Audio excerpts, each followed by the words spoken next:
ওনার জামানায় কেন কোনদিন রাতের অন্ধকারে বাজান জীবনে কোনদিন বিছানায় পিঠ দেয় নাই। ঘুরে ঘুরে দেখতেন কোন প্রজা কোন কষ্টে আছে, কোন পথিক কই অবস্থায় আছে। উনি প্রতিটা রাত্রে বাজানে এক এক মহল্লায় এক এক দিকে বের হয়ে যাইতেন। হযরত ওমর বলতেন, আমার জামানায় যদি না খাই একটা কুকুর মারা যায়, কিয়ামতের মাঠে আমি ওমরের জবাব দিতে হবে, কেন আমার জামানায় বসে একটা কুকুর না খেয়ে মারা গেল। একজন বাদশা বলে ফেললেন, বাবাজি প্রতি মাসে মাসে আমার খাদেম তোমার বেতন দিয়ে আসবে, তোমার যা যা দরকার সব দিয়ে আসবে। বসে এতিমখানায় পড়তাম, মাহমুদ গাজনবী আমাদের তেল কিনে দেয় নাই। এই কথাটা মালিকের কাছে বইল না। হযরত ওমর ওনার জামানায় কেন কোনদিন রাতের অন্ধকারে বাজান জীবনে কোনদিন বিছানায় পিঠ দেয় নাই। ঘুরে ঘুরে দেখতেন কোন প্রজা কোন কষ্টে আছে, কোন পথিক কই অবস্থায় আছে।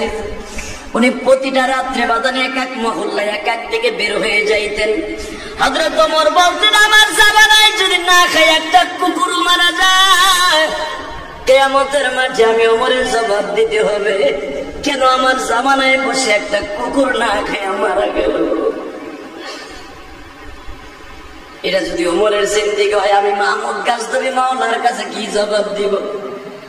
বাচ্চাটারে ঘোড়ায় সওয়ার করায় দিয়ে ওনার খাদেমকে দিয়ে সৈন্য সমুদ্র দিয়ে বলল, ওনার মাদ্রাসায় পৌঁছে দাও। কিন্তু মনে রাখবা, মাদ্রাসায় যখন কোন বাহিনী এই বাচ্চাটা নিয়ে যাবে, হুজুর অবশ্যই কাঁপতে থাকবে ভয়ে। এমন ভাবে তোমরা ঢুকবা যেন মাদ্রাসার কোন স্টাফ আলেম ওলামা কষ্ট না পায়। আল্লাহ, ইব্রাহিম আলাইহিস সালাম 4 মাস জেল কাটছে। জেল কাটার পরে ইব্রাহিম আলাইহিস সালাম জেলখানার থেকে বের হবে। ইব্রাহিম আলাইহিস সালামকে বলা হলো, তুমি কি জেলখানার থেকে বের হওয়ার পরে তুমি যা করছো অপরাধ, এটা কি স্যালেন্ডার করবা নাকি নমরুদের আরো সাজা কাটবা? ইব্রাহিম আলাইহিস সালাম বললেন, আমাদের আব্বা জান, আমি নমরুদের কারাঘর থেকে দরকার হয় আগুনের মধ্যে পড়বো, তবু নমরুদের কোন মত, নমরুদের মতো পথ আমি ইব্রাহিম মেনে নেব না। ইব্রাহিম শব্দের অর্থ হলো আব্দুল্লাহ। ইব্রাহিম অর্থাৎ ইব্রানি ভাষা, এই নামটা। আল্লাহ, এই আব্দুল্লাহ শুধু আল্লাহর বান্দা। ইব্রাহিমের অপর নাম হলো আল্লাহর প্রিয় বান্দা, আল্লাহর প্রিয় মাহবুব, আল্লাহর প্রিয় অত্যন্ত মানুষ, আল্লাহর প্রিয় দয়াময়, দয়ার একজন ভান্ডার, দয়ার মানুষ যিনি, দয়ালা, দয়ার মানুষ ইব্রাহিম মানে। তো উনি তো এমনি দয়ার সাগর, দয়ার মানুষ। ইব্রাহিম আলাইহিস সালাম কেন জেলখানায় গেলেন? তার অপরাধ হলো সে হক কথা বলতেন। তার জীবনে জেলখানায় যাওয়ার পিছনে একটা মাত্র ঘটনাই কোরআনে সূরা আম্বিয়ার মধ্যে আসছে এইভাবে।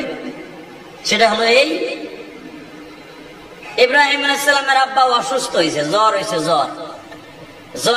জ্বর হওয়ার পরে ওষুধপত্র খাইয়া সুস্থ হওয়ার আগে তো প্রতিদিন তো ইব্রাহিমের বাবা মন্ডল করে খাবার দিত, ভোগ দিত, ভোগ, কলা, চিড়া, মুড়ি, দুধ, তারপরে খই, বাতাসা, বিভিন্ন প্রকারের মিষ্ট দ্রব্য প্রতিমারে খাওয়ান দিত।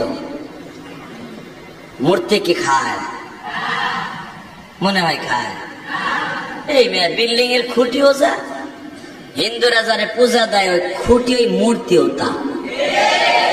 কথা কর না কেন? এই খুঁটিতে কথা কয়।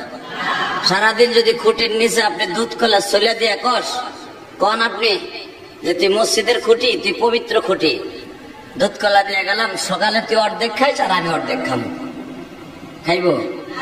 এটা ধারণা করাও তো গরু করি, একবারে বোকামি ছাড়া আর কিছু না, তাই না?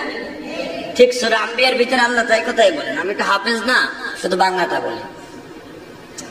ইব্রাহিম আলাইহিস সালাম বললেন, আব্বা আপনি অসুস্থ?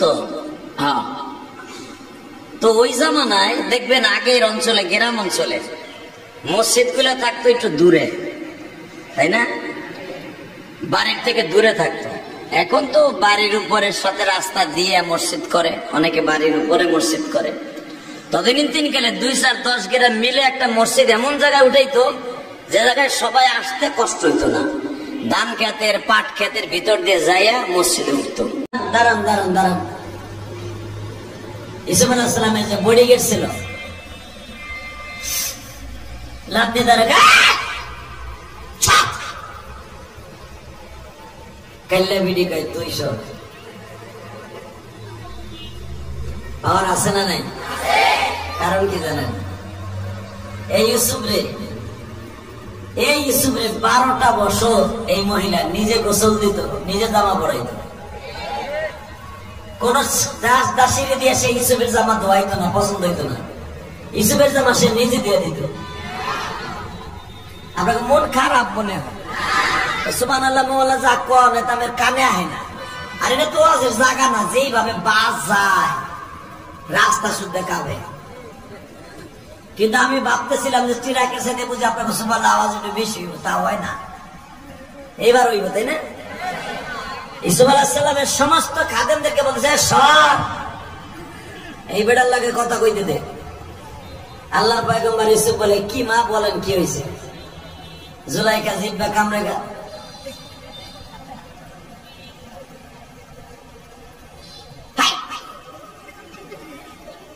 আমি তোর মা লাগেনি, কি জানা জানি এখন কানবেন। জুলাইখা বলে, আমি যা চাবো তা পাবো, যাবো না। চান আমার সাহায্যে থাকলে আমি পাবেন। বলে এদিকে আসে, আমার এই কুড়ি একটা ঘর আছে, আমার এই ঘরের এদিকে আসে।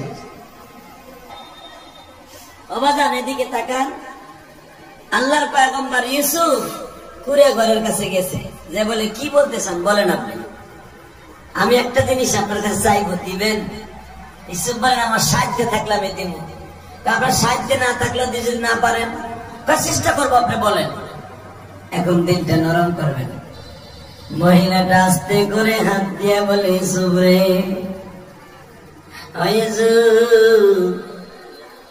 তোমার একদিন গরম পানি করে দিতে যাই রে ইউসুফ, তাড়াহুড়া করে তোমার চেহারার দিকে তাকায়া যাইয়া গরম পানির পাতিলাটা আমার হাতে পড়িয়া এই জায়গাটা পুড়ে গেছিল। ইউসুফ সেই পুরা দাগটা শুকায় নাই রে ইউসুফ,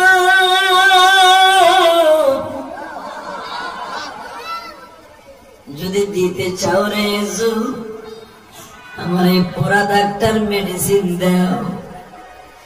আল্লাহর পয়গম্বর ইউসুফ মুখটার দিকে ঘুরাইয়া সঙ্গে সঙ্গে বলে, বদমাইশ মহিলা, তুই এখন আমার পিছনে ঘুরোস।